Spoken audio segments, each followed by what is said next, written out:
seperti gempa bumi gitu kan, kemudian longsor, banjir dan sebagainya. Itu seringkali bahkan orang Kristen bilang, oh itu lihat tuh apa yang Tuhan lakukan, oh ya Tuhan menghukum mereka dan sebagainya.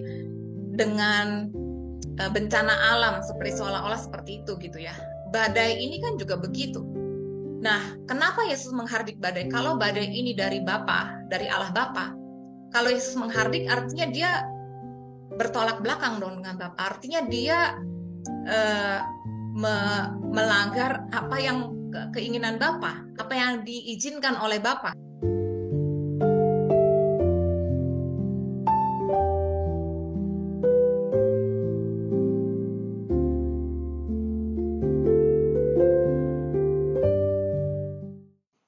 Halo semuanya, salam sejahtera, dan semoga semua dalam keadaan sehat. Selamat berjumpa dalam Grace for Indonesia. Nama saya Rita. Saya dan teman-teman adalah bagian dari kelompok sel yang bernama Sola Gracia Life Group. Kami berasal dari gereja yang berbeda-beda, dan kami berkumpul secara rutin dari tahun 2014. Di Life Group ini, kami sama-sama belajar firman Tuhan dan membahas hal-hal simpel dalam hidup kami sehari-hari. Bagaimana menghadapi tantangan hidup, dan kami saling mendukung satu sama lain. Dan kami melihat dan merasakan bagaimana Tuhan bekerja luar biasa dalam kehidupan kami, mengubahkan kami dan mengubah keadaan kami secara luar biasa. Awalnya kami berkumpul secara offline, tetapi sejak pandemi komsel kami menjadi online, tambahan lagi beberapa anggota kami pindah ke luar negeri. Jadi memang lebih mudah pertemuan online. Kemudian timbul ide untuk merekam sesi live group kami dan membagikannya kepada kalian semua, supaya kalian juga bisa mengerti dan mengalami kebaikan-kebaikan Tuhan. Dalam setiap pertemuan live group, kami punya satu topik bahasan, dan setiap topiknya kami bagi menjadi beberapa sesi video.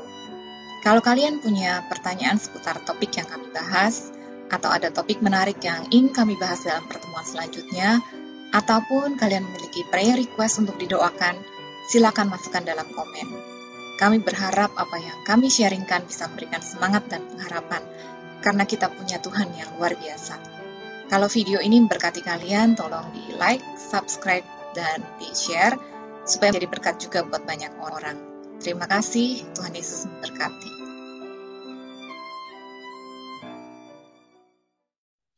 Nah, makanya kita penting untuk mengerti identitas Kristus.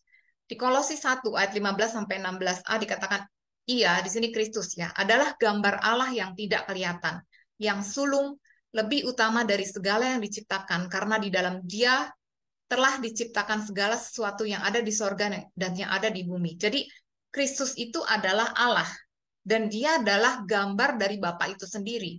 Di Yohanes 1 ayat 18 dikatakan tidak seorang pun yang pernah melihat Allah, Allah Bapa ya, tetapi anak tunggal Allah yang ada di pangkuan Bapa, Dialah yang menyatakannya. Jadi kalau kita melihat Yesus sama dengan kita melihat Bapa, karena Bapa dan Yesus adalah satu. Di Ibrani 13 ayat 8 dikatakan Yesus Kristus tetap sama baik kemarin maupun hari ini dan sampai selama-lama. Jadi waktu dia di perjanjian lama, dia di perjanjian baru, sampai sekarang, sampai selama-lamanya dia tetap sama. Jadi itu yang kita pegang dulu prinsipnya. Jadi kemudian kita lihat apa yang Yesus lakukan di bumi. Yesus itu mengampuni. Kita lihat di Matius 9 ayat 2-8. Di sini dikatakan, maka dibawa oranglah kepadanya seorang lumpuh yang terbaring di tempat tidurnya. Ketika Yesus melihat iman mereka, berkatalah ia kepada orang lumpuh itu, percayalah hai anakku, dosamu sudah diampuni. Maka berkatalah beberapa orang ahli Taurat dalam hatinya, ia menghujat Allah. Tetapi Yesus mengetahui pikiran mereka lalu berkata, mengapa kamu memikirkan hal-hal yang jahat di dalam hatimu? Manakah lebih mudah mengatakan dosamu sudah diampuni atau mengatakan bangunlah dan berjalanlah? Tetapi supaya kamu tahu bahwa di dunia ini anak manusia berkuasa mengampuni dosa, lalu berkatalah ia kepada orang lumpuh itu, bangunlah, angkatlah tempat tidurmu dan pulanglah ke rumahmu. Dan orang itu pun bangun lalu pulang.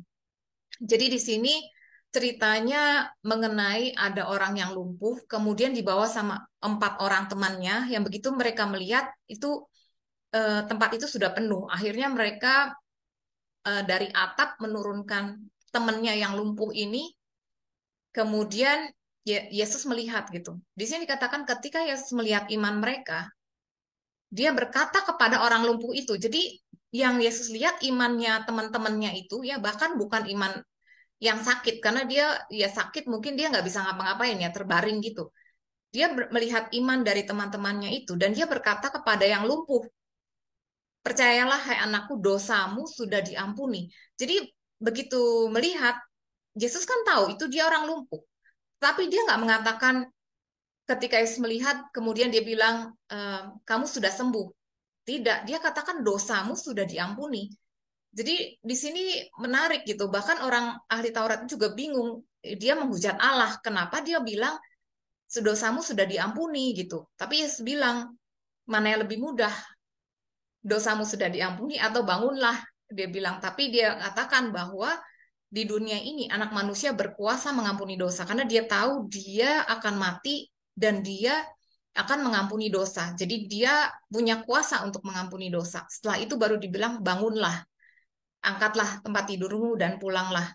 Jadi di sini kita tahu bahwa Yesus itu mengampuni, dan di beberapa tempat gitu kita bisa lihat bahwa orang-orang berdosa yang datang kepada dia itu diampuni. Zakheus, pemungut cukai, itu diampuni. Dia malah mau datang ke rumahnya gitu. Kemudian kita tahu kan yang berzina, kedapatan berzina di Yohanes 8 itu di eh, orang-orang mau melempari batu, tapi Yesus malah membela dan dibilang aku pun tidak menghukum engkau gitu. Jadi dia tuh mengampuni. Kemudian ada juga kan ya waktu dia datang ke rumah Simon gitu, salah satu ahli Farisi ya. Nah, itu dia juga ada orang yang berdosa, dibilang orang berdosa. Nah, kemungkinan itu adalah seorang pelacur. Kemudian dia si wanita ini menangis terus air matanya jatuh membasuhi kaki Yesus gitu ya. Kemudian Yesus itu diurapi dengan minyak gitu. Nah, itu juga dia bilang dosanya sudah diampuni gitu. Nah, di sini jadi kita lihat bahwa dia tuh mengampuni pada saat dia mati di kayu salib, bahkan dia menanggung seluruh penghukuman, seluruh dosa manusia. Nah, kemudian kita lihat Yesus menyembuhkan. Di Matius 14:14 dikatakan, ketika Yesus mendarat, ia melihat orang banyak yang besar jumlahnya. Maka tergeraklah hatinya oleh belas kasihan kepada mereka dan ia menyembuhkan mereka yang sakit. Jadi kalau kita lihat, tidak ada satu orang pun sakit yang datang kepada Yesus minta disembuhkan yang dia tidak sembuhkan. Nggak ada. Kalau kita lihat di Markus 6, ayat 55 sampai 56 dikatakan, maka berlari-larilah mereka ke seluruh daerah itu dan mulai mengusung orang-orang sakit di atas silamnya kepada Yesus, di mana saja kabarnya ia berada. Kemanapun ia pergi, ke desa-desa, ke kota-kota, ke kampung-kampung, orang meletakkan orang-orang sakit di pasar dan memohon kepadanya, supaya mereka diperkenankan hanya menjamah jubahnya saja, dan semua orang yang menjamahnya menjadi sembuh. Karena sebelumnya juga ada orang yang perempuan yang sakit pendarahan 12 tahun dan dia menjamah jubah Yesus dan sembuh. Di sini kita lihat bahkan eh, orang-orang itu tidak memohon gitu ya. Yesus sembuhkan aku, Yesus sembuhkan aku. Enggak. Tapi mereka tuh datang beramai-ramai, terus mereka cuma minta jamah, dan begitu menjamah, itu sembuh semua gitu. Jadi dan kita kita di sini lihat bahwa Bapa dan Yesus itu adalah satu. Nah, menariknya sekarang banyak orang Kristen yang bilang, oh, hmm, dia sakit, mungkin itu ya itu diizinkan Tuhan, atau dia belum sembuh-sembuh, mungkin em, memang itu diizinkan supaya dia belajar sesuatu. Memang Tuhan gak mau sembuhkan dan sebagainya. Tuhan sembuhkan si A tapi tidak sembuhkan si B. Tapi itu nggak begitu. Yesus itu kalau kita lihat nggak pernah ada di Alkitab. Kita cari seluruh Alkitab yang bilang bahwa Yesus itu tidak mau menyembuhkan. Atau dia bilang, oh kamu bertobat dulu, baru saya sembuhkan. Enggak. Dia bahkan mengampuni dulu, menyembuhkan dulu gitu. Itu karena itu ada dalam hatinya. Dia tergerak oleh belas kasihan. Dan seperti Bapa, seperti itu juga Yesus. Kemudian kita lihat di sini, Yesus itu menghardik badai. Di Markus 4 ayat 36 sampai 40 dikatakan, mereka meninggalkan orang banyak itu, lalu bertolak dan membawa Yesus beserta dengan mereka dalam perahu di mana Yesus telah duduk dan perahu-perahu lain juga menyertai dia. Lalu mengamuklah taufan yang sangat dahsyat dan ombak menyembur masuk ke dalam perahu sehingga perahu itu mulai penuh dengan air. Pada waktu itu Yesus sedang tidur di buritan di sebuah tilam. Maka murid-muridnya membangunkan dia dan berkata kepadanya, "Guru, engkau tidak peduli kalau kita binasa." Ia pun bangun menghardik angin itu dan berkata kepada danau itu, "Diam, tenanglah." Lalu angin itu reda dan danau itu menjadi teduh sekali. Lalu ia berkata kepada mereka, "Mengapa kamu begitu takut? Mengapa kamu tidak percaya?" Nah, sekarang badai. Badai itu kan salah satu dari eh, kalau di perjanjian dibilang acts of God gitu ya. Jadi seperti gempa bumi gitu kan, kemudian longsor, banjir dan sebagainya. Itu seringkali bahkan orang Kristen bilang, "Oh, itu lihat tuh apa yang Tuhan lakukan. Oh ya, Tuhan menghukum mereka dan sebagainya." Dengan bencana alam seperti seolah-olah seperti itu gitu ya. Badai ini kan juga begitu. Nah, kenapa Yesus menghardik badai? Kalau badai ini dari Bapa, dari Allah Bapa, kalau Yesus menghardik artinya dia bertolak belakang dong dengan Bapa. Artinya dia eh, melanggar apa yang keinginan Bapa, apa yang diizinkan oleh Bapa. Enggak seperti itu. Bapa dan Yesus adalah satu. Dia menghardik badai gitu. Bahkan di sini dia lagi tidur gitu ya. Kemudian eh, murid-muridnya itu membangunkan. Dibilang, "Engkau tidak peduli." Nah, Yesus yang dia lakukan, dia nggak marahin dulu tuh murid-muridnya. Tapi dia langsung menghardik angin itu gitu. Jadi di sini kita lihat bahwa itu bukan kehendak dia. Badai itu bukan kehendak dia gitu. Nah, justru setelah itu dia bilang, "Kenapa kamu takut? Kenapa kamu tidak percaya?" Nah, jadi kita jangan gagal fokus ya.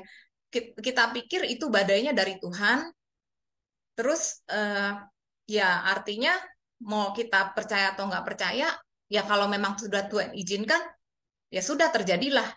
Tapi nggak begitu. Di sini kita lihat bahwa badai itu bukan dari Tuhan, dia menghardik. Dan bahkan kemudian Tuhan lihat mengatakan, "Mengapa kamu tidak percaya?" Artinya apa? Kalau kita percaya, kita bisa melakukan itu gitu. Karena Tuhan sendiri juga bilang begitu. Kemudian di sini dikatakan Yesus menyediakan. Matius 14 ayat 15 sampai 20. Menjelang malam, murid-muridnya datang kepadanya dan berkata, "Tempat ini sunyi dan hari sudah malam. Suruhlah orang banyak itu pergi supaya mereka dapat membeli makanan di desa-desa." Tetapi Yesus berkata kepada mereka, "Tidak perlu mereka pergi, kamu harus memberi mereka makan." Jawab mereka, "Yang ada pada kami di sini hanya 5 roti dan 2 ikan." Yesus berkata, "Bawalah kemari kepadaku."